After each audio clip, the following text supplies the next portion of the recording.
Okay, so for our final discussion, our closing salvo for this semester.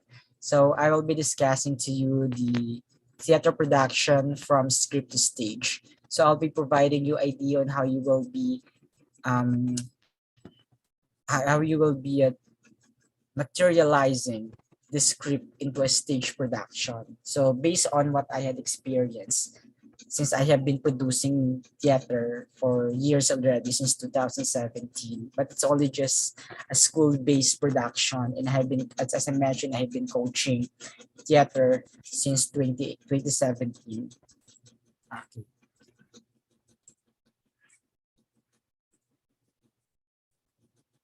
So in order for us to produce a theater, so there's really a need for us to understand the content of the script. So it's very basic that before you start producing a theater, you really need to go into details of the script.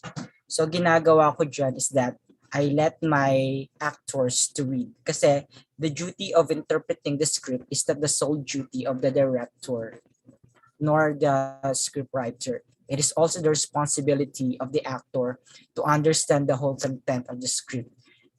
It is not only the duty of the actor to understand his or her own character. It is also the duty of the actor to understand the other characters in the story. Bakit? Para mas maunawaan niya pa kung paano ba siya makikipag-interact, paano niya ba aatakihin pa yung karakter kapag siya na ngayon ay nakikipag-interact na doon sa iba pang mga karakter sa script. Okay. So a play is written as a script, a text version of planned dialogue. There are two major parts of a script. We have the dialogue and the stage directions. So ano ba tong dialogue at stage directions na to? So let's have this example. So this is one of the script that I wrote for a regional competition. So it is entitled Mr. Laster's Within. Okay, so Mr. Laster is reading the business proposal. Unknowingly, Gigi Force comes in the office through his thoughts. Mr. Laster does not notice Force. So this is the direction or the stage direction. Okay, so the dialogue here apparently is, of course, is this one. By the way, it is a musical, kaya medyo may pagka ano to, may pagka ganyan yung pagkakasulat niya. Okay, so it is 8 in the evening and he is still here. He is like this since the past 15 years, working, winning, showing no sign of defeating. He has all the pleasure in the world of living. So that is a dialogue. So these are the two important things that you have to look into when you are now understanding or when you are now analyzing a particular script. So, by the way, when you are writing a script, kasi ang experience ko sa pagsusulat ng script is usually mga short and sweet play. Pag sinabi natin short and sweet play, ito yung mga nagtatagal lang ng 10 minutes. Maximum 10 minutes. It is short and sweet play. Okay? So, sa isang script, dapat ay meron lang kayong sa isang short and sweet play, dapat meron lang kayong isang scene. Isang setting. Kapag sa mga malalakihang production na, of course, pwede na kayo magpabago-bago ng scene. Pero sa isang katulad ng short and sweet play, na kung saan 10 minutes lang, ang advice doon is that you only have one setting and you only have one scene. Sa 10 minutong yun or lesser than 10 minutes will do, dapat doon natatakbo yung buong kwento. Okay? So, hindi yung papalit, halimbawa, ay papalit-palit kayo ng setting. Hindi advisable sa short and sweet play. Usually, kung ang setting ninyo ay sa opisina lang. Kung ang setting ninyo ay sa loob lang ng bahay, sa loob lang ng bahay. Kung sa kusina lang. So the whole duration of the 10-minute presentation, doon nangyayari yung buong pangyayari, yung buong kwento. So, ito yung script. Ipapanood ko sa inyo yung clip kung papaano siya na i-transfer into a production. Okay? So, yan yung dialogues natin. So, hindi pala siya, nape-play pala siya. So by the way, this is a competition that we joined way back 2019 at hindi na naulit because of pandemic. This was held at Palawan State University. So we went to Palawan and these were the students of URS. So they came from Taytay campus, Antipolo, and Morong campus. So, ayan. Ito yung line na ginawa ko at pinalapatan ko ng musika yan at pinatonohan ko. So, let's see.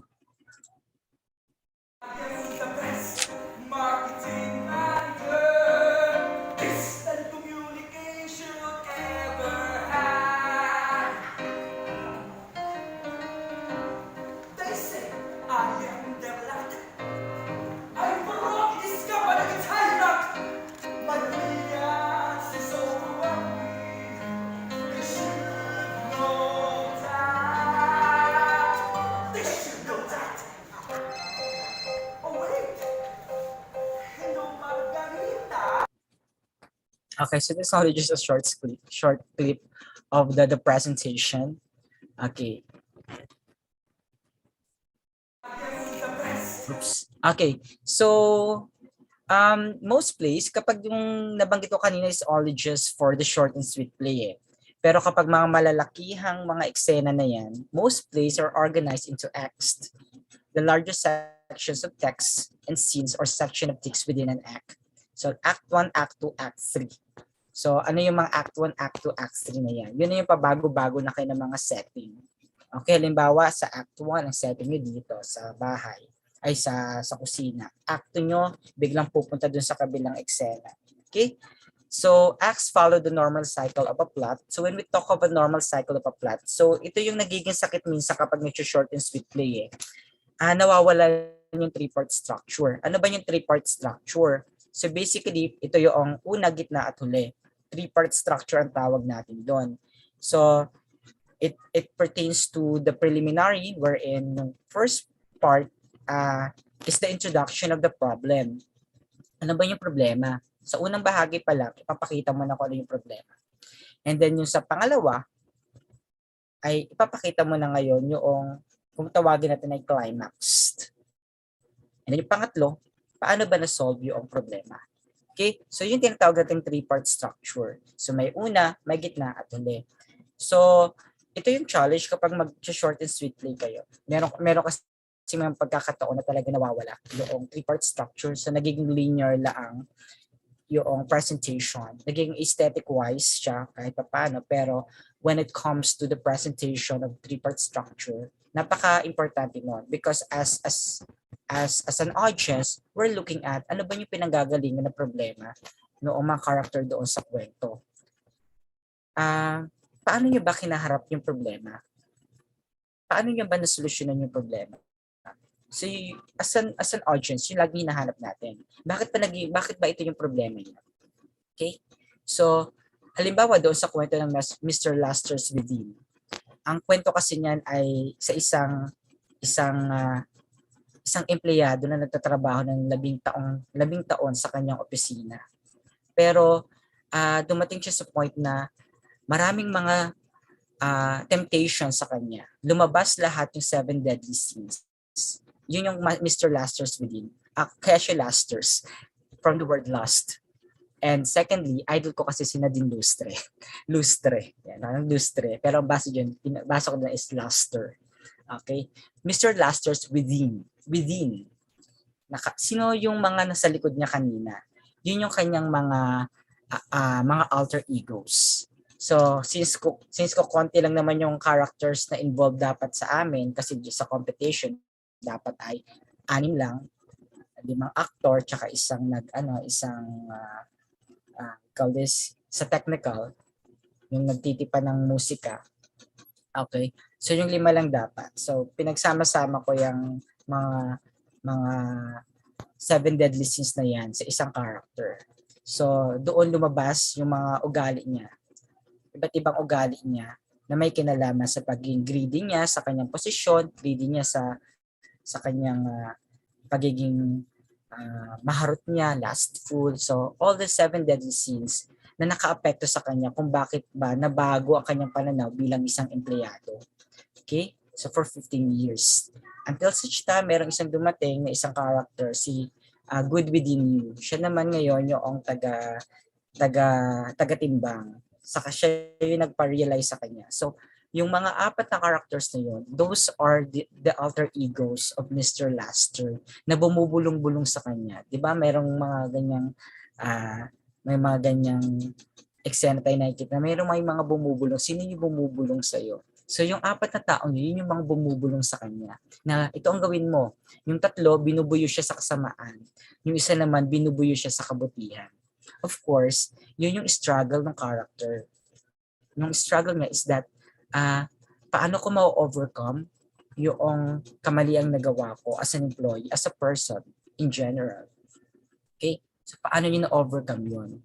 Okay? So in short, may pagka psychological yung dating. Kasi everything that comes into his head, yun yung mga bumubulong-bulong sa kanya. Everything na nagma-manifest sa kanya, yun yung mga bumubulong sa kanya. Kabutihan at kasamaan. So, dapat mapakita yun doon sa kwento. Yun yung sinasabi ko na dapat merong three-part structure. Mapakita yun doon. Okay? The three-part structure should not always be balanced. Let's say, pero when I say balance, let's say, pagpaparte-parte mo sa oras, yung 10 minuto, it's not always that. It depends. That depends on you. Katulad halimbawa dito sa Mr. Laster's video, pahapyaw ko lang naman binanggit kung ano yung pinanggagalingan niya. And then, nag-focus ako doon sa problema niya. And then sa bandang dulo, mga ilang minutes lang yun doon para maparealize sa kanya na mali yung ginagawa niya gamit ang isang character. So, sa isang malaking eksena, each act can have several scenes which usually change when the characters or the setting changes. Okay? So, yan naman yung pagmalaki ang eksena na. But next, so those are some of the input that I can provide you when it comes to writing your script, especially if you're pursuing a short and sweet play script. Okay, so one setting is already enough. Enough na siya. One setting is enough. Okay, one scene is enough for a short and sweet play. So part of production is also understanding the blocking and stage movement. Ito yung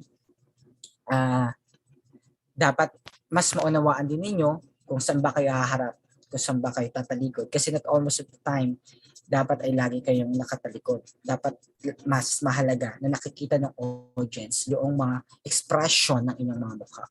So when we talk of blocking, it is the planned physical motions of actors that aid the storyline, convey the subtext of the dialogue, and help to focus the audience's attention. So minsan kasi merong na outstage. Kapag sinabi natin outstage, nasobrahan naman ng blockings. Okay? Hindi na siya dapat doon, nandun na siya. Iba naman off-stage, yung mga nakulangan naman na dapat urong-urong ka pa, kulang naman yung kanya. Okay? So we call it blocking. So saan ka dapat pumwesto? Doon sa stage. Okay? By the way, kapag nagbablocking tayo, ang perspective lagi natin ay from the perspective of the audience, not from the perspective of the actor.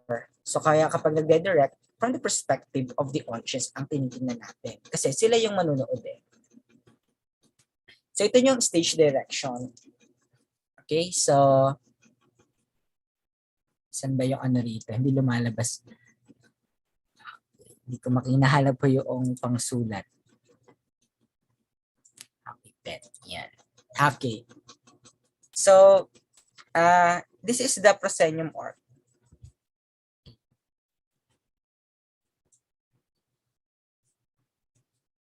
Siya yung parang gano'n, nakakurba sa likod. Di ba kapag kayo ay, parang may nakakurba dyan sa proscenium arc.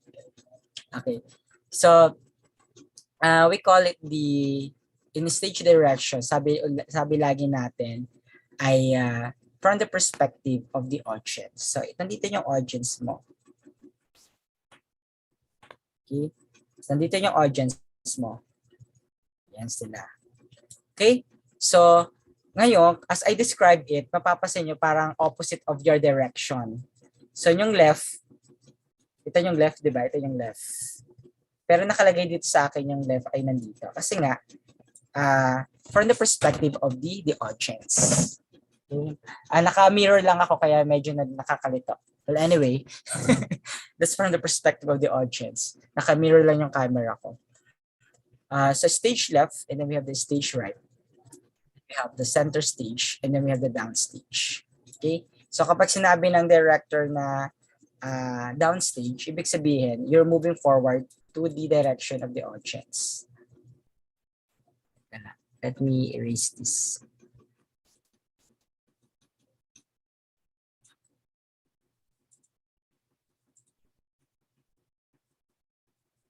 Okay. So pag sinabi ni director, okay, bababa ka, ibig sabihin nun, pumunta ka, moving towards the audience. Okay? So yan. So yung nakakalito kasi, di ba, kung yung likod, yan yung upstage. Yung nasa papuntang audience, yun yung downstage. So that's how we classify it. We call it the center stage. We call it the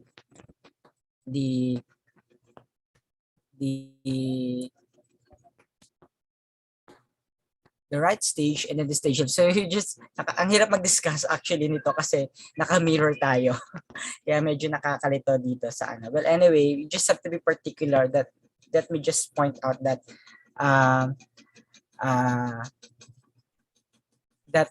again, the stage direction is based on the perspective of the audience. It's just that pag nakitingnan nyo rito, medyo nakakalito again because naka-mirror image yung aking rito, yung aking perspective.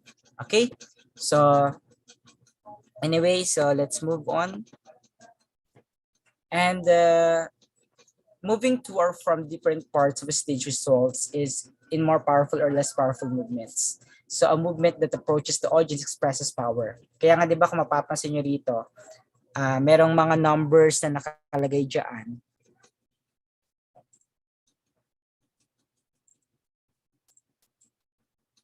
Okay. So we're just going to look at it. May mga numbers na nakalagay. Ito number 1. Ibig sabihin is strong kapag papalapit ka. Bakit? Kasi as you go closer to your audience, mas nakikita nila yung expression ng mukha mo, mas nagiging audible ka. Mas nagiging malapit ka sa iyong audience. Lalo na kapag naka-black box lang yung yung nature ng stage ninyo. So, mas nakikita ka. So kaya pag mas lumalapit ka dito, mas mataas kumbaga yung power, mas sinasabi natin mas powerful yung movement mo. Okay? Well, a movement away from the audience expresses weakness. Kasi unang-una, napapalayo ka sa kanila. Yun lang naman yung ibig sabihin ng powerful movement. The closer you go to your audience, the more powerful the movement is. The farther you are to your audience, the lesser the movement is. Okay? So yun lang naman yung ibig sabihin nitong powerful movements natin ito. Okay, so tips on blockings in stage movement. Blocking should be well planned. So kasi kami, parang sayo kasi yan, kino-choreograph mo. Kino-choreograph namin. By the way, mga totoong shots yan. Okay, dito pinag-usapan namin saan ka pupunta, saan ka lalagay, saan ka papasok. In order for us to achieve kung mas powerful ba yung naging movements niya doon sa stage. So, blocking should be well planned. Okay, so the actor should maximize the space without blocking or hitting each other when moving on stage. It's very important na kapag naglalakad kayo dyan sa stage, dapat ay walang buguan. So, dito, ayoko kasi yung may lumalabas at may pumapasok. So, kanya-kanya kasing aesthetics yun eh. Kanya-kanyang aesthetics yun sa paano mo i-direct yung movement. Dito, ayoko na may lumalabas-masok. Kasi parang very common na. Halimbawa, yung susunod na character, papasok, tapos yung pagkatapos siya lalabas na. It's very common. So, ang ginawa ko rito is that, pinatalikod ko itong tatlong to. Pero, hindi yan yung katulad ng parang, ito muna. Hindi yon. So, randomly, kung saan sila magagaling dyan. Halimbawa, ito, sa simula ng eksena, nakatalikod siya dyan. Nakahilata siya dyan. Nakatalikod, pero nakahilata.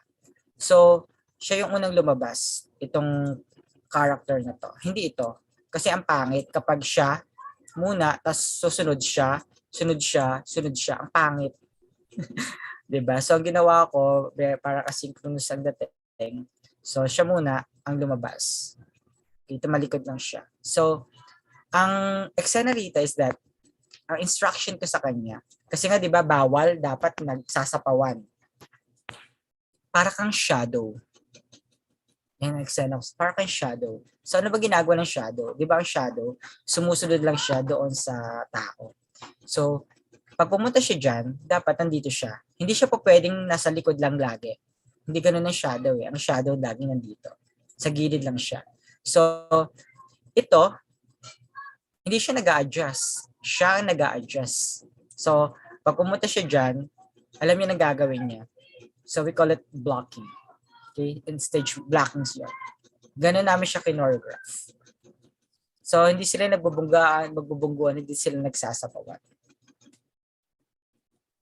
Okay, so the blocking should be coherent. It means that the next blocking must run smoothly to another blocking. May video ata ito.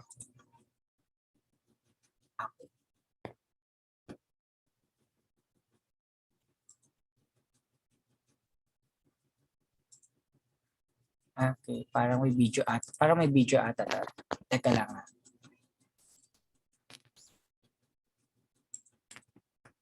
Okay. Ayun niya mag-work. Anyway, so,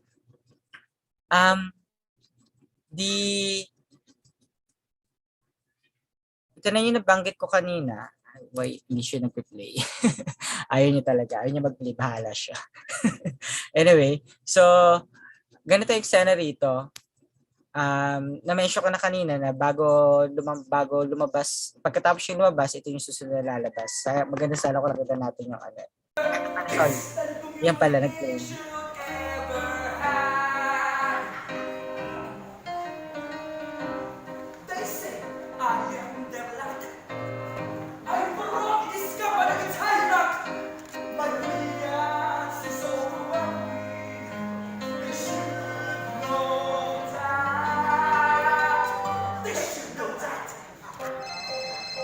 Yung sinasabi ko sa inyo parang shadow siya na sunod-sunod lang siya.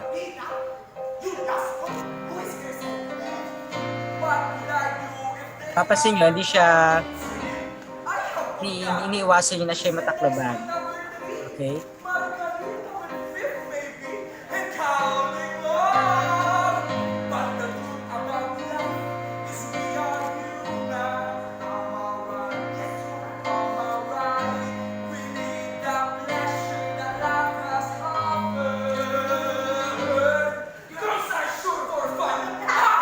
Yan, tapos ito yung runs smoothly.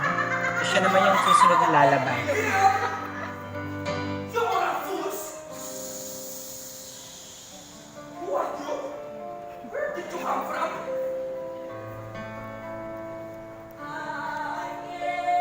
So as you can see, mas sila, closer sila sa audience. Nandun sila sa bandang dulo ng stage. Again, because it's a powerful movement, yung sinasabi natin.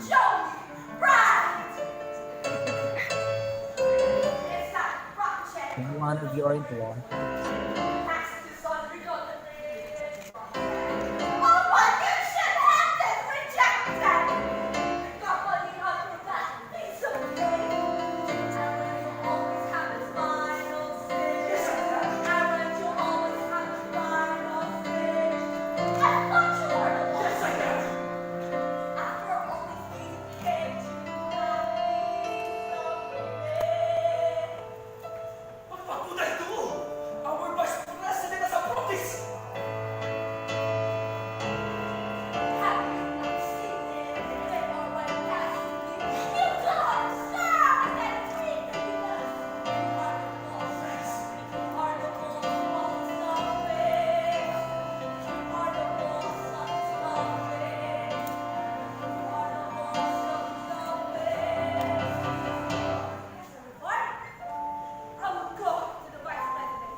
Siya naman yung susunod na lalabas.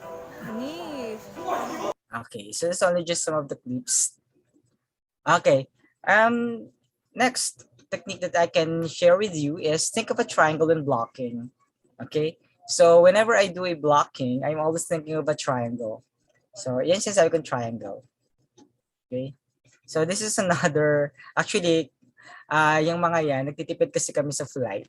Kaya kung sino yung gumanap dun sa musical, sarili yung gumanap sa standard. So, ang title nito is Los Ojos de la Virgen de Maria, From the Eyes of the Virgin Mary. Okay? So, think of it of triangle. Why? Because it balances the blockings. So, walang sapawan na nangyayari. At balanse yung nangyayari dun sa stage. So meron dun sa hindi naman siya talaga perfect na triangle kasi pangit yung ganun. May pagka, kung titingnan niyo ko na doon kayo mismo sa mismong palabas na yan, sa mismong ano na yan, event na yan, hindi siya yung perfect triangle na parang triumvirate. Itong ang instruction ko sa kanila dyan is that kapag kayo na magsasalita, move forward, huwag kayo mag-fix doon sa inyong stage, kung saan kayo linagay, doon lang kayo. No, you can walk, you can move 2 steps or 1 step para hindi monotonous, kasi yun iniiwasan natin, yung maging monotonous na parang all through, ganyan lang kayo, gumalaw-galaw naman kayo dyan. Okay, so halimbawa kapag nagsasalita na itong character na to, nagto 2 steps, forward, backward, sideward, ganun. And then, ito, gumagalaw-galaw din yan dyan.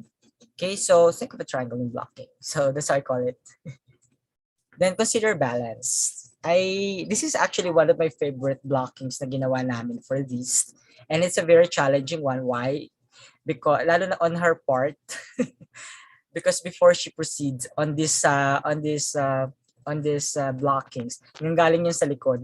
So talagang isang malaking hapawan ng ang ginawa niya diyan, at bigayan talaga ng espasyo para makapasok siya diyan. So it's a coordination of the team. So kaya talaga dapat ay nagkakaunawaan kayo sa grupo ninyo para maiwasan niyo yung bunggu-bungguan. Okay, so ang ganda nito kapag gumagalaw-galaw na sila dyan na parang mga medyo similar to a zombie or what. Itong tatlong to. And sumasayaw-sayaw sila dyan. So balance. Bakit siya naging balance? Kasi meron tayo dito, meron tayo sila.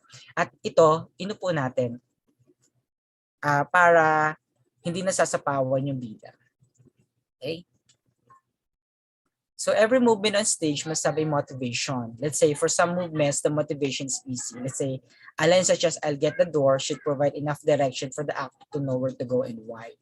So mahalaga na halimbawa ay sa isang stage ay nasaan yung entrance, nasaan yung exit. Okay? Kung merong gagamit ka ng entrance, hindi naman sinasabi na bawal ang entrance exit. It's just that nag-improvise lang kami doon sa musical. Pero kapag kayo ay naisipan nyo magkaroon ng entrance at exit, tatandaan nyo, dito yung entrance, dito yung exit. Kasi may mga pagkakataon na kung saan nag-entrance, pala yun, sabi kusina. Sabi, pumunta ka doon sa kusina, yung kusina dito pala sa part na to. Doon siya pumunta sa kapil. So, be particular on that. Okay? Then, next is staging of play. Staging is the practice of putting on the play. So some of the details of staging may be included in the stage directions. However, the director and the producer take what the playwright has described and bring it to life with their own ideas. So it's not necessarily mean that although that you have the script, that you will stick to what is embedded on the script. Pwede ka namang mag-improvise. Okay? Pwede mo namang medyo baguhin yung description doon if it suits the need. Why not? Pwede mo na mag-improvise doon. Hindi naman necessarily fix ka lang doon. No. Okay? So you can improvise. That's the duty of the director to achieve the aesthetics. Kasi minsan iba yung perspective ng writer at perspective ng director. So they need to talk in order for them to arrive on a certain decision. And in order for them to achieve ano ba yung magandang aesthetic for this. Okay? So, the following are the things to consider when staging a play. You have the sets. We have the props. Props is short for properties. we have the costumes and makeup, and then of course, the most important one is the stage.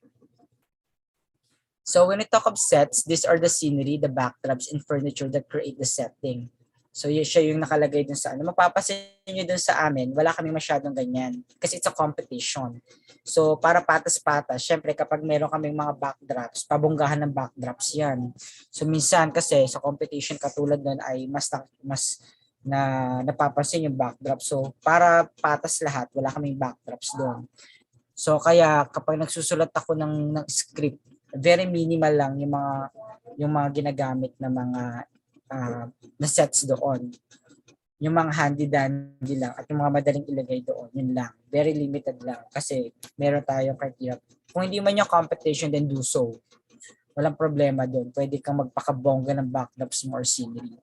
So, a production may have different sets for different scenes. Yung sinasabi ko sa inyo na sa short and sweet play kasi, usually isang scene lang kasi isang beses lang naman gagamitin yung eksena. So, kung halimbawa yung story ay composed of different scenes, then pabago-bago pa. So, may mga napanood ako na very, we call this, very, dito ay napaka-creative. Ang nangyari doon is that pabilog siya. Pag nagbabago na eksena, parang iniikot lang nila yung bilog na yon at bagong eksena na ulit. So, ang galing. Nakatipid sila sa oras for the time. Others, ang ginagawa is yung mano-mano. Halimbawa ay ididim yung light, papatay yung ilaw, tapos mabilis ang pagpapalit ng set. Ayan. May mga ganun yung ginagawa para mapapalit sila ng setting. Yung iba naman, ngayon high-tech na eh. Kasi pwede ka nang maggumamit ng LED, yung malaking screen para magpalit ng scene. Yun na ngayon ang uso. Okay? Ito ay ginawa ng mga estudyante ko sa speech and stage arts. So sayang kung tayo ay may face-to-face nakakapag ganyan sala kayo sa klase natin. Kaya lang, dahil sa online tayo, ay tis-tis muna tayo sa kung anong meron. Anyway, I think that's King Lear na present ng estudyante ko. Way back 2018. 17. Ano naman yung props? Ito yung mga hinahawakan ninyo. Yung props are like books, telephones, dishes, and other items that actors use on stage during the performance to support the action. Ito yung madalas na hawak. Okay? So, mahalaga yung props because it creates a more convincing characterization on part of the actor. Kapag halimbawa ay ginagampan na itong ganitong role, ay yun dapat ang kanyang hawak para mas ma-emphasize pa yung kanyang characterization. So that's the importance of props. At nakakatulong din siya sa choreography kung paano sila kumilos on stage. And of course, another important aspect of stage production is costumes and makeups. Ito, mga estudyante ko rin, gagaling.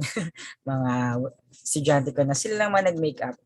Ito ay isa sa mga favorite play ko, yung The Thrice Promised Bride sa China. Chinese drama. Ayan. So sila lang nag-makeup.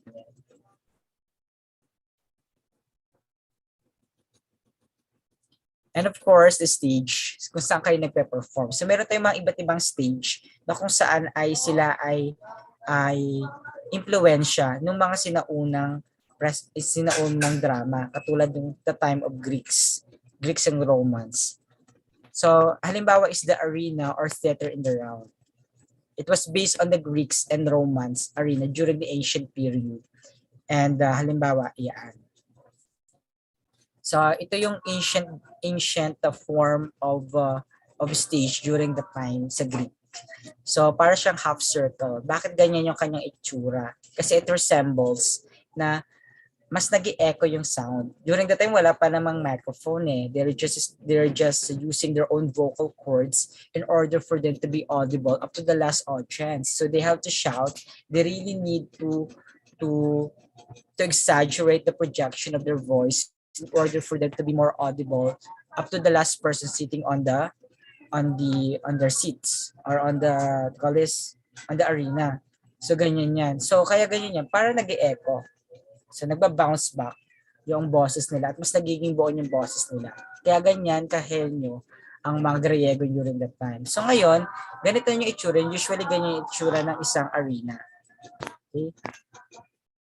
So, nandito yung backstage. Nandito ngayon nakapalibot yung kanyang mga audience. And then yung black box. Okay, dito sa Antipolo, parang black box ang ginagawa namin lagi.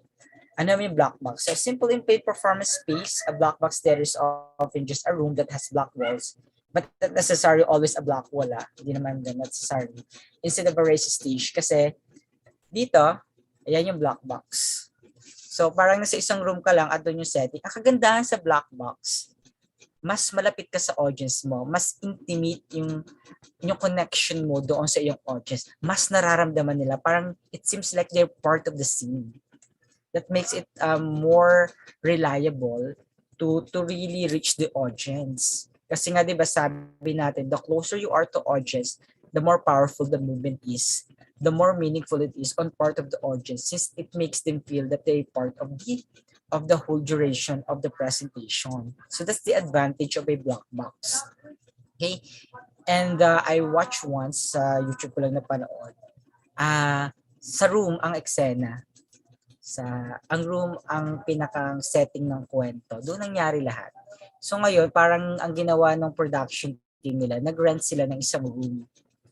At doon sila nag-perform. So, ang galing, ang husay ng pagkakaisip na yung actual room talaga sa isang hotel, doon nila ginanap. Tapos, may space doon na doon nakaupo yung mga audience. So, ramdam na ramdam talaga ng mga audience that they are part of the production, that they are part of the story.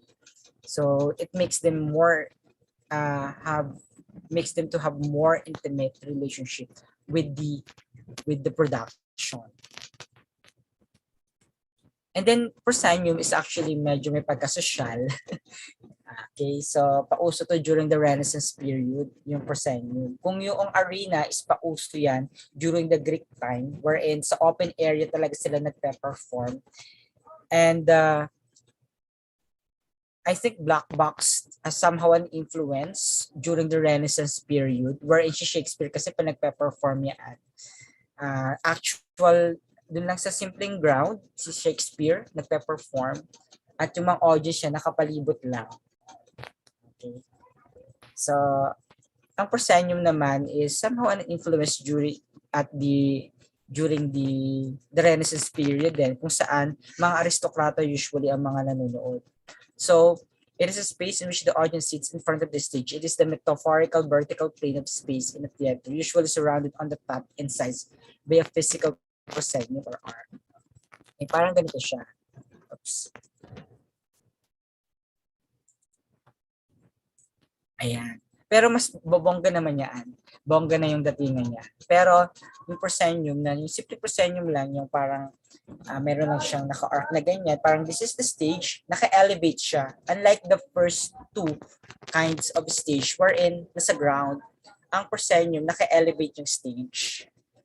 And then meron lang arc doon na para siyang yung framing. Okay? So, ganun. And merong usually may mga bumabagsak-bagsak dyan ng mga kortina. Kaya nga, di ba, meron tayong tinatawag open curtain, closing curtain, doon sa script na nababasa. And then, meron tayong thrust. Okay, a stage that is surrounded on three sides by the audience. So, a thrust stage is sometimes part of a proscenium space. Okay, ganyan naman yung thrust. Okay, so, meron siyang para siyang kahalintulad din ng arena, kaya nga lang si thrust medyo elevated as compared kay arena na talagang on the ground. So si thrust elevated yung kanyang stage. And then somehow may combination of a proscenium somehow. Pero dito walang proscenium. Although itong nakikita niyo diyan backstage niya. Okay, so that is a thrust. Pero ako talaga yung favorite ko is the black box. Nasanay kasi ako sa black box. na because it's more intimate and it's more it's closer to your audience. It makes them feel part of the presentation. Okay, so that ends my lecture. Pero bago ako mag-end, papanood ko muna kayo yung isa sa mga naging na perform nung mga linalaban ko sa